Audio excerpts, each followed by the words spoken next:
What's going on, everybody? Hold on one second. I don't know why my phone is so dark. All right. What's going on, everybody? Good. It's evening. It's after 6. Good evening, everybody.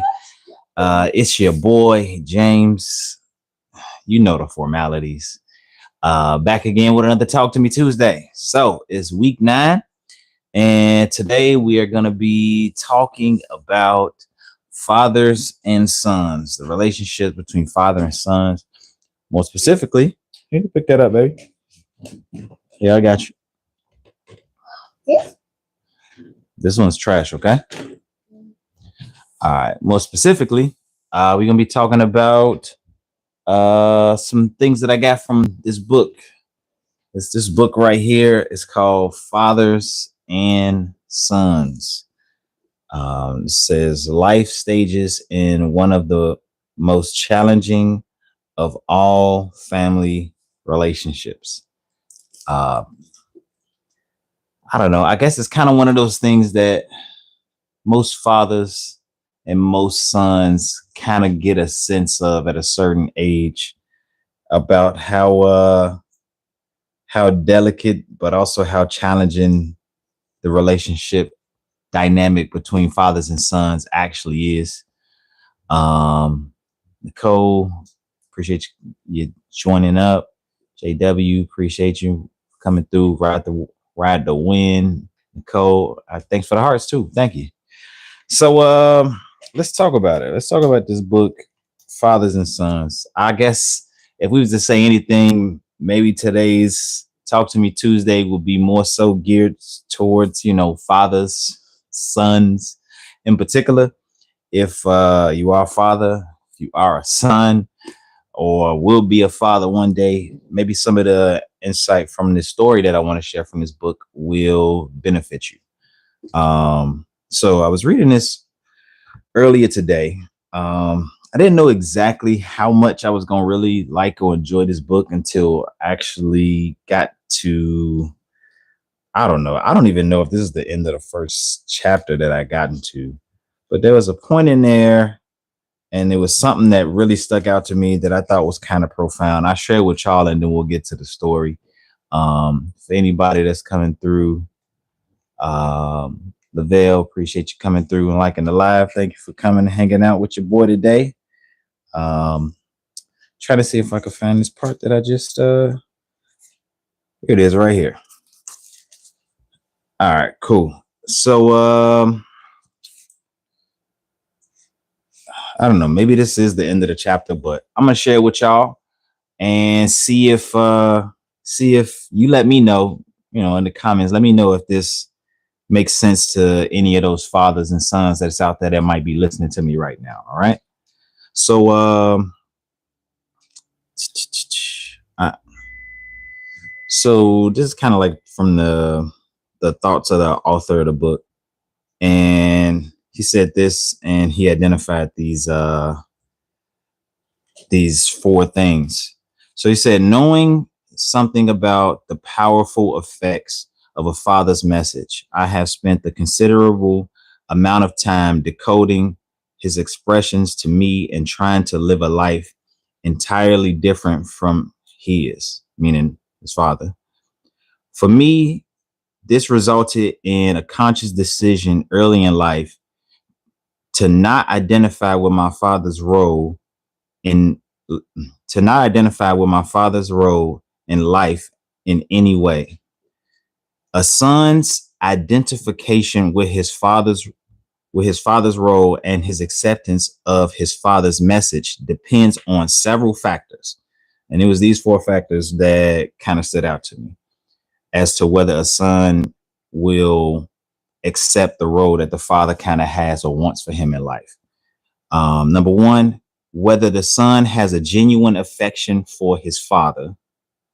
Number 2, whether the father is delivering his message to his son from a podium of professional, personal, and emotional success. And not and, because it's 2 more. 3, whether his relationship to his father is intimate and emotionally intense. And 4, whether other important people in his life, notably his mother, encourages the boy to accept his father as a model. If all these conditions prevail, a son is more apt or more likely to be accepting of his father's message, and his life will therefore be more deeply affected by his father. So I don't know. That's some of that probably sound like a little bit of word jargon or something like that, and maybe it is to some degree, but I don't know. It kind of stuck out to me a little bit because I don't know. Prior to that, they were given a few examples, right? And these were conversations that he had with other men who um, were explaining like their relationships with their fathers to sons, as far as the expectations that the fathers had for their sons and where they wanted them to go with their life, and how there were some fathers who had a will for their son's life, some fathers who never even thought of having a will for their son's life, who kind of just let things happen whimsically and never say anything specific about what they want to happen with their son's life. Um, so thanks for coming through. Jay, thanks for coming through. Brody, thanks for coming through.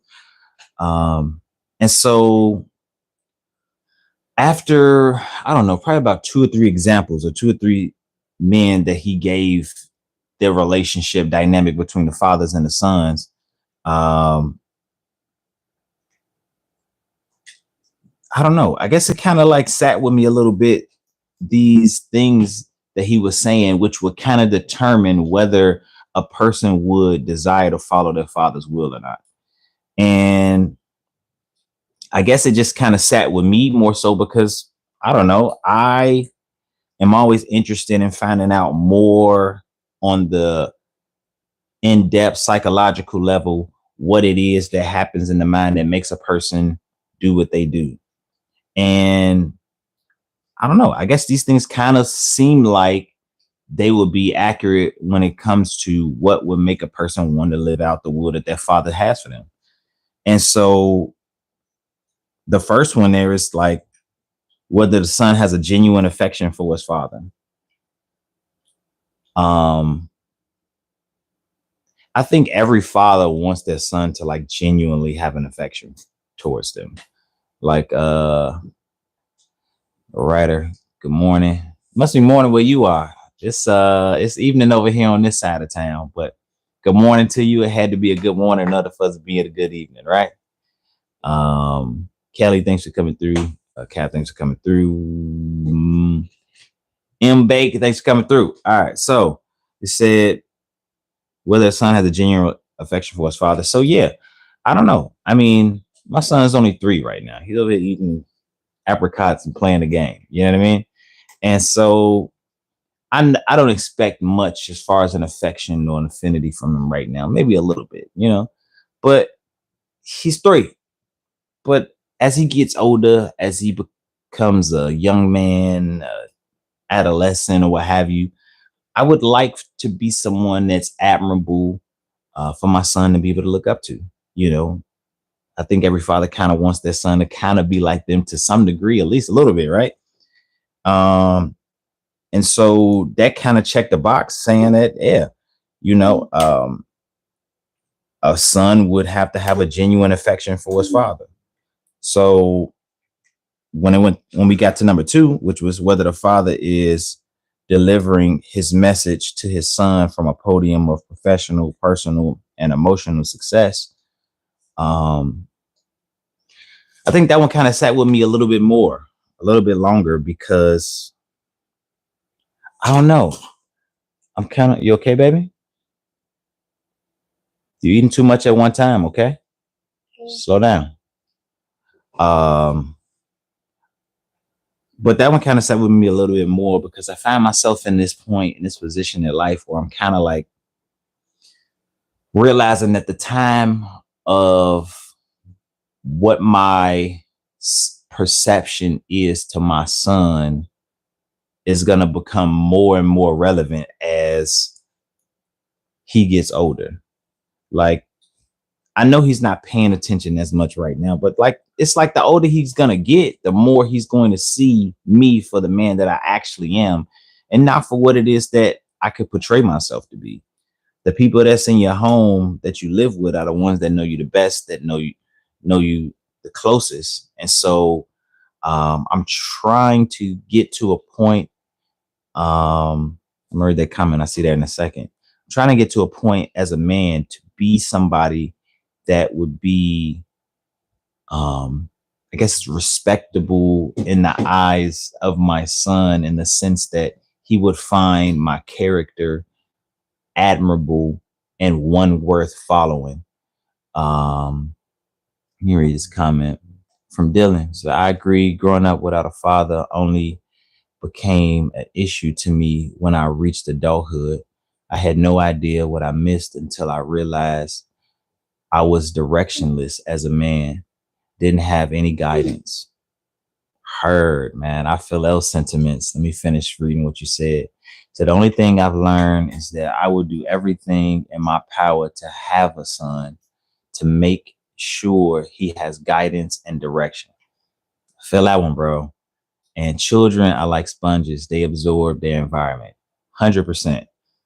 100%.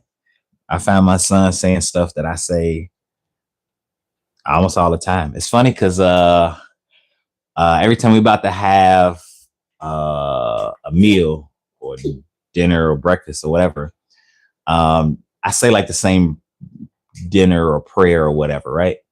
And it's gotten to the point now that he knows the prayer and he doesn't even need me to say it. He can actually just say, he messes up a few words, but he can say most of it on his own without any hesitation whatsoever. And then he'll say, call my wife certain words that I call my wife, not like bad words, but like endearing words. And yeah, he's definitely soaking it up. And I also have to agree with your sentiment over there as well, Dylan, about it's not until you become a man that you really realize how much you really needed for becoming a man. Like, there's so much guidance and stuff that's missing. There's so much direction that you're looking for that you didn't even know that you were looking for until you started looking for it. And that's kind of why like the roles are so dang on important. Like, we need to make sure that we as men now are preparing the road for the ones behind us, and then not just have it be a sentiment where we're saying this stuff out loud out of our mouths because it sounds good, but not putting any action behind it. I, for one, don't want to be that guy that's not putting any action behind the words or the sentiments that I have in my heart. It's kind of like in scripture where it says, talks about the man who sees his reflection in the mirror, and then as soon as he goes away, forgets what his reflection looks like. Like, I don't want to be just a hearer of the word. I want to be a doer of the word. And it's the same thing with my relationship with my son. Same thing with my relationship with my wife. But I just know that I have more of a forming of my son's mental development, and I want to make sure that I'm doing right by this guy in honor of what God says that I should be doing as a father. So I agree with everything that you said there, Dylan. And as far as what was the other thing you said? So you do everything in your power. Got that. Hold on, let me scroll back. Said, I agree that growing up without a father only became an issue. Got adulthood, right? And I had no idea what I missed until I realized I was directionless. There we go. The directionlessness part. I don't know. I mean, my dad was around. He provided. He was there. But I feel like the one thing that I missed is kind of like what you were saying, which is direction. Which is kind of why, like, it's a random side note, almost kind of self-promotion kind of thing. But it's kind of why I wrote this song that I have called Think I'm the Man. Because every man goes through these points of in and out of thinking, oh, I'm the man, I got this situated, and then realizing I don't know anything. And I'm not gonna go through the whole song, but just to give an idea to make a point, like the beginning of the song says, um, sometimes I think I'm the man, but tell me though, what does that mean? What did I get? What I know? Do I just say this for show? Man, I need to let out some steam. Truthfully, most of what I learned about being a man, I got off a screen. The fact that nobody took the time to sow into me mess with my self-esteem. When am I to be emotional?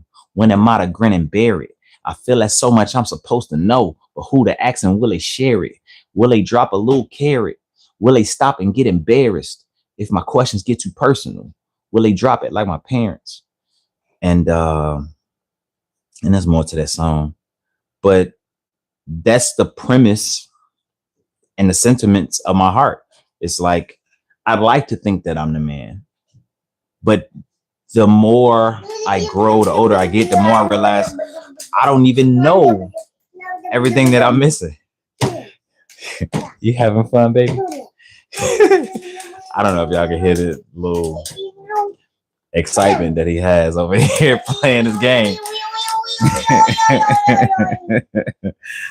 But yeah, so that's the thing, right? I'm looking after this guy and I want him to be a good example for him.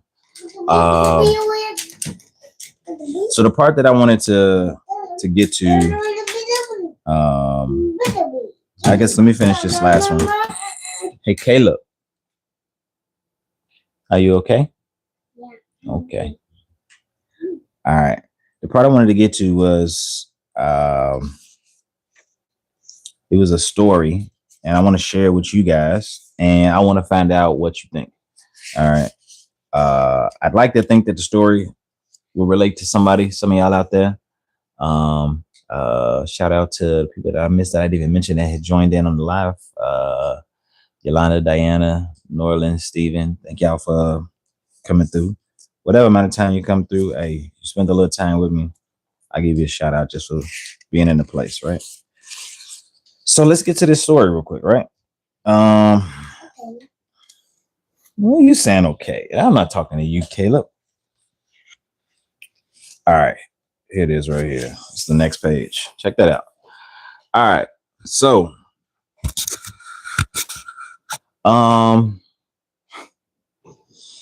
yeah, let's get to the story real quick.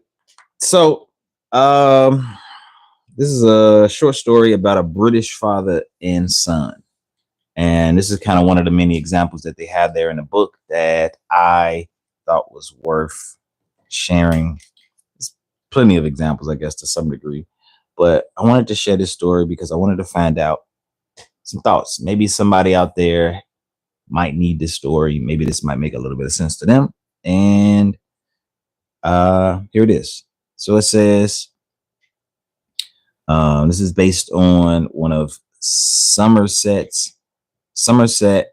McHam's, I think that's how you say it, short stories about a British father and son. So it is estimated. It is established early in the story that the father and son care a great deal about each other. The father is a very successful London businessman who wants his son to go into business. The son wants to become a concert pianist. The conflict between the father and the son escalates as their dreams collide. Finally, the father makes his son a proposition. He will finance his son's immediate dream for a year in Paris and provide him with the best music teachers available. There is one condition. To the subsidy of his son's career, if at the end of a year the son does not have the talent to achieve his life's desire to become a concert pianist, as judged by a musical expert, he will put aside his goal and go to work for his father's business. The son agrees to this proposition because he cares enough about his father not to totally go against his wishes. And also, he believes he has the talent to fulfill his dream. At the end of the year, he returns to his family home in London for the decision to be rendered by, meaning Let me back up. At the end of the year, he returns to the family home in London for the decision to be rendered on whose dream, the father's or the son's, will prevail. The son plays a recital for an elderly woman who is a highly respected concert pianist and acknowledged judge of talent. In the climatic scene, the critic comes to their home, listens carefully with the rest of the family to his recital, and renders her decision that the young man is talented, but clearly lacks the ability to become a first rate concert pianist. The son is emotionally demolished. The father is exuberant. In tears, the son goes upstairs to his room. As the family is saying goodbye to the judge, they hear a shot from upstairs. The young man has killed himself. The young man, confronted with either giving up his life's dream or defying the father about whom he cares a great deal, chooses to end his life. It says furthermore, another dimension that one can speculate about was that for the son, the suicide served as an act of revenge and was a form of punishment of the father. So, I don't know, this story kind of stuck out to me, not because it necessarily reflected my own life, but just because, I don't know, I guess it maybe kind of empathized with what was happening there. There's like two opposing wills. There's a son who really cares about his father and wants to do right by him. But then there's a son who has a dream and aspirations of his own and wants to pursue those also. And you kind of understand the desires of both parties involved. You understand that a father would want his son to follow in his footsteps, but then you also understand that a son would actually want to pursue his own thing as well. And initially, when I heard the compromise that they made, where it's like the father said that he would come along and he would fund his son's dream and desire to be a world-class pianist for a year, but if he failed, then the boy would come to work for his father's business, right? And so at first it seemed like, well, maybe that's not a bad deal. The son is actually getting finance for whatever it is that he wants to pursue. And then next thing, not the next thing, but the problem, or the, what do you call that thing? Counterbalance? I don't know, something like that.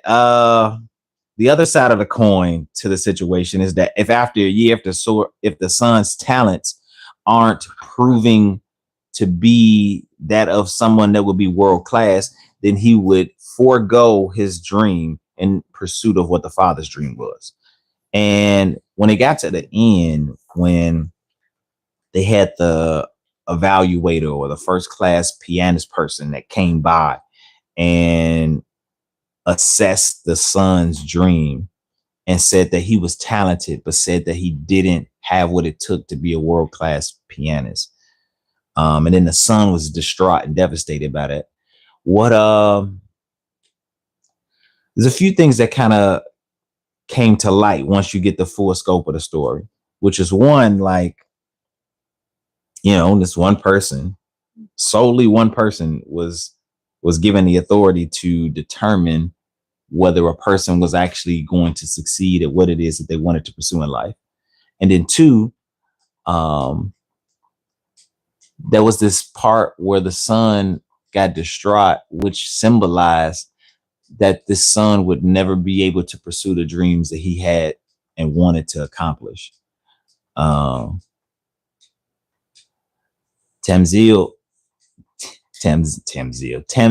Duel, what's going on? And so the tragedy that was of the story is that the son couldn't take not being able to pursue his own dreams.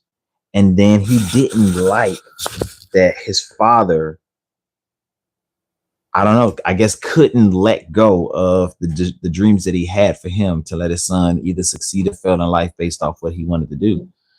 And unfortunately, in the story, true or not, the guy took his own life. And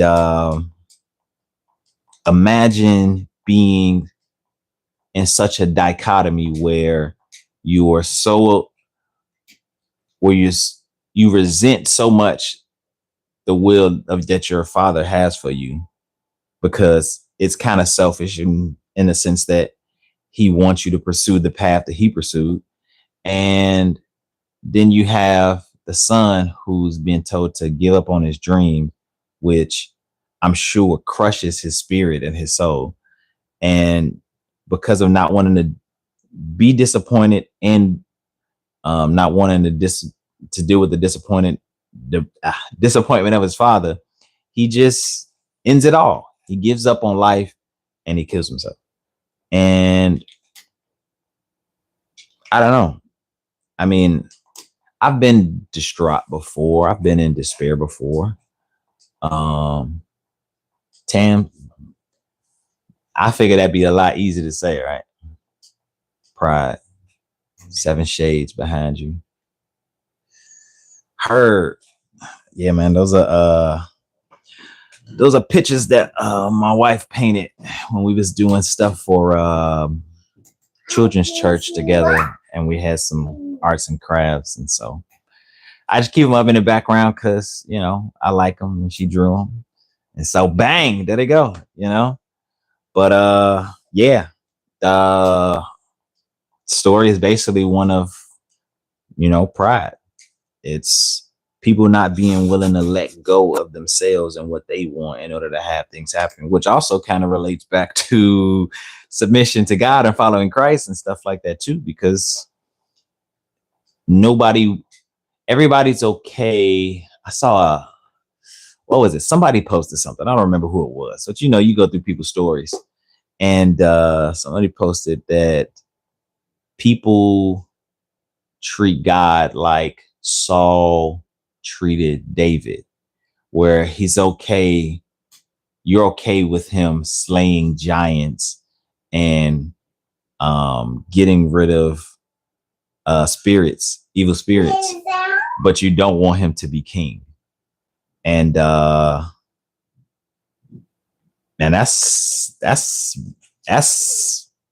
I think that's true. You know what I mean? Like, people don't want him to be you want to join your life as a guest. I don't know you, but there's a G4 now one. I mean, let me know something in the comments if you're here for real, man. I mean, I don't mind having people on as guests. You know, I'm trying to talk. Where do you live, dude? Chicago, man. Been in Chicagoland area all my life. Daughter, now I got a son, got a baby boy that's over here jumping off the edge and Apex Legends and stuff and having the time of his life, killing himself in the game. So you know what I mean? So that if that's the cute noise you're talking about, that's probably what you're hearing, because he just over here spawning and killing himself in a training room. You know what I mean? And who'd I miss? Man, dude, appreciate you coming through. So appreciate you coming through. So yeah, man, I haven't finished the book completely. So far it's been a lot of different stories in here about there's been a lot of different stories about father-son relationships where the father didn't live up to what the son's expectations were of him, and where the son didn't live up to what the father's expectations were of them. Some of them ended amicably, where they were able to have restoration within a relationship. Some of them ended tragically, where there was suicide, and then another one ended tragically where a father wound up killing his son because of how big of a failure his son had become. And then his son had drew a knife on him, and he had a rifle, and his son with the knife lunged at him, and he shot him, and not intending to kill him, but out of reflex. And so it's like, man, like, it's basically just showing you a lot of different examples to show where a relationship with a son and a father could actually end up, depending on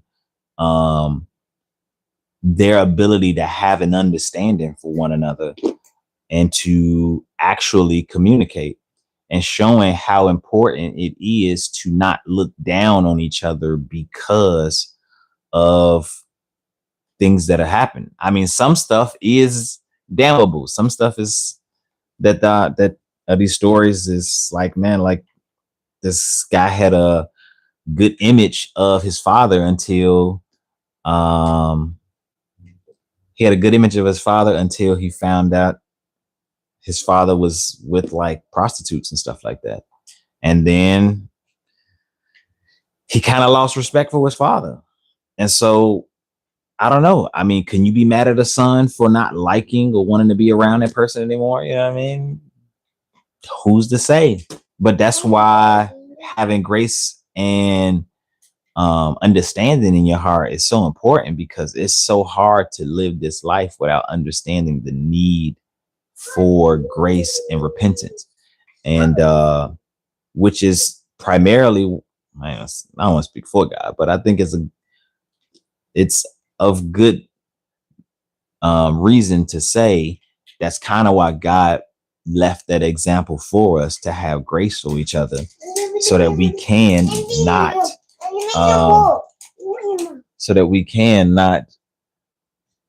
not have grace for each other. What's the name? What's the name on your homie? Talking about my baby boy. His name after me. He's James, but we call him by his middle name, which is Caleb. Right? Caleb. Caleb. What's that?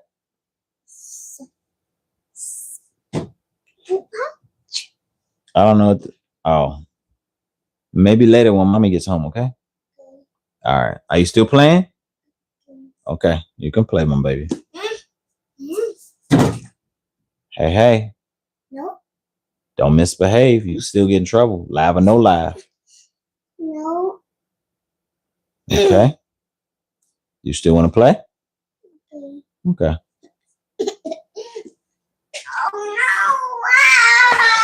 Oh no! Ah man, this dude is crazy.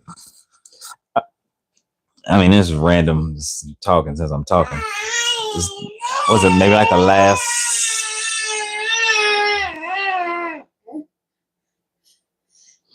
What you screaming for, boy? Maybe like the last couple of weeks or whatnot.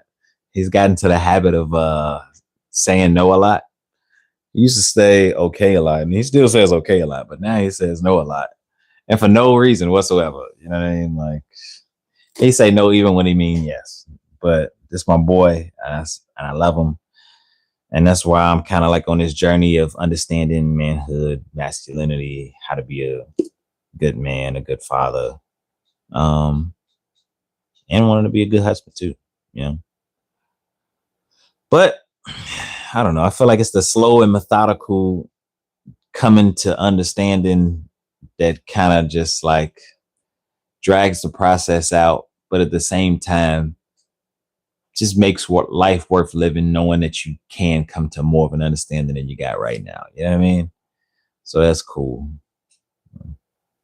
Hey, appreciate it, man. Appreciate your support. Appreciate you coming through, spending a little time with me. And if anybody I missed over here, so man, dude, hey, appreciate you coming through. I know you've been here for a little bit, man. Feel free to like to stream, you know what I mean, and comment, say something back, But I am gonna do more reading into this book. I feel like there could be some things of value. It's called Fathers and Sons. It's by Louis Yablonsky. I heard about it through another book called Raising a Modern Day Knight, which is also about raising young boys into men and trying to give you a good um, a good ordered set of steps in order to properly teach and educate them into what it means to be a man. You know what I mean? And so I just know that learning how to be a man, becoming a better man, is something that's always of interest to men. Um, Men that's desire is to be good, better, great, remembered men.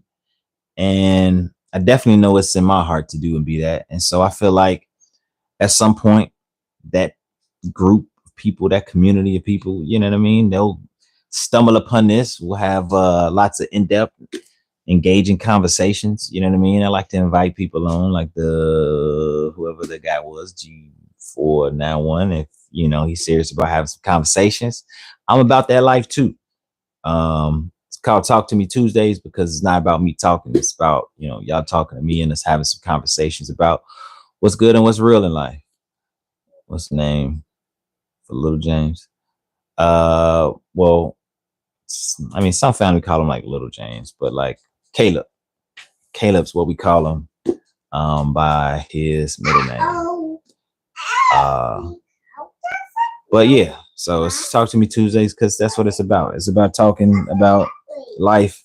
I gotta get like a set time. I want to say like 6. We'll try to do this regularly at like 6 o'clock. See if we can do about 30 minutes, an hour if it really calls for that, you know. But we only get a few people right now. Feel like over time, you know, that community will grow. We'll get some more folks that's in here that want to talk and have conversations about life, you know. We all be on the internet scrolling anyway, wasting time, throwing our valuable, precious time and life away, you know, and eventually that time is up. You know, it's funny because about one of those calendars that I seen on the internet that has what is it, weeks of life. And it goes up to like age 88 and it shows like 4,000 and something weeks up until age 88, which ain't a lot of weeks really when you think about it. And I'm looking at it and I'm about a third of the way through, you know? And I don't know. I just know that death is promised and it can happen at any time. And just trying to make some good of the time that I got here. I want to be of some value to the people that come on to see me stream, even if it's just one person, you know. And so for whoever that is, you know, thank you. Appreciate you coming through, hanging out with your boy. And I hope that there's some impact and some value that's given to you. Hopefully these things get better. Hopefully I become more disciplined, whatever it is that I need to say and do in order to convey that point effectively to those of you who tune in. And can't wait to put some more music out. You know, I got some stuff that I kind of just been sitting on for a minute that I want to bring out. Got some content that supposed to have been edited, you know what I mean? But you know, that editor's gonna get the editing when the time is right, and we're gonna make this thing happen. But in the meantime, we're gonna do these. We're gonna do some what did he say Wednesdays? Got some more ideas for that. And we're gonna have our freestyle Fridays and we're gonna hang out and chill out then. But in the meantime, that's all I got for now. I thank y'all. Appreciate y'all for coming through, hanging with your boy. James, aka Dad the Rapper, aka Dad the Nobody, because I ain't nobody important. I'm just a guy on the internet trying to talk to you. All right. So, with that being said, I will catch you guys next week. Next week, Friday, live again. Friday, Talk to Me Tuesday, about 6 o'clock. We'll be back on here doing it again. All right. Y'all have a fantastic evening. Enjoy your time with your loved ones. And I'll see you guys soon. Love y'all. Have a good night. Peace. Oh, no.